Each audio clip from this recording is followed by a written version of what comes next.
Not long now. There are only 4 days left in this year's legislative session, and we still haven't seen lawmakers make a significant move on ethics reform. Today, Governor Cuomo announced a plan to tackle the issue, but especially with such a short timetable, this announcement has some lawmakers questioning that move. Capitol reporter Kimberly Howard is live from our Capitol Bureau to break this down for us tonight.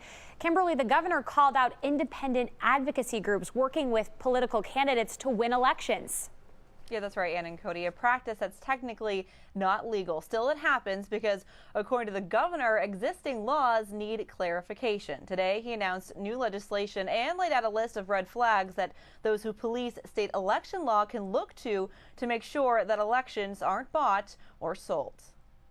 These are disconcerting times. The way Governor Cuomo describes the Capitol after the near simultaneous convictions of two of the state's most powerful politicians on corruption charges. But Cuomo's speech before Fordham law students today didn't focus on some of the issues lawmakers say should be top of mind with 4 days of session left to go. The public is screaming specifically for pension forfeiture. This polls through the roof. While Cuomo did mention his support for stripping pensions from crooked elected officials, he dedicated most of his speech to election law.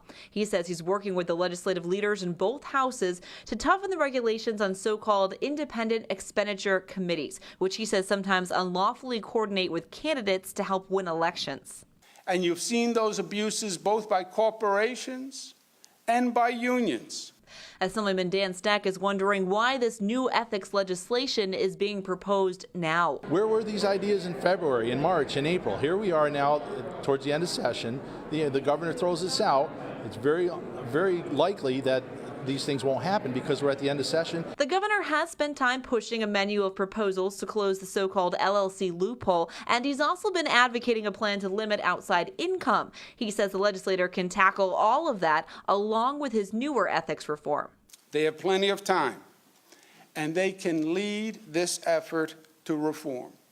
Assemblyman John McDonald says he's up to the challenge, especially with state and national elections just around the bend. We want to make sure that every citizen has a voice, whether it's a person who doesn't contribute or somebody who does some casual contributions. Yeah, and keep in mind, this is the first time many lawmakers have heard anything about this proposal. When I asked the governor's office whether this legislation was even drafted yet, I was told by a spokesperson, not yet, but that the governor is working with both houses to get that done. Again, just 4 more days to go. Live at the Capitol Bureau, Kimberly Howard, CBS 6 News. Thank you, Kimberly. As ethics were discussed in Albany, the man responsible for the corruption convictions of 2 top state legislators announced corruption arrests of a New York City prison official and hedge fund manager. U.S. Attorney Preet Bharara says Norman Seabrook funneled millions of dollars from a pension account that he was running to Murray Huberfeld, who paid Seabrook in kickbacks. Both were arrested this morning.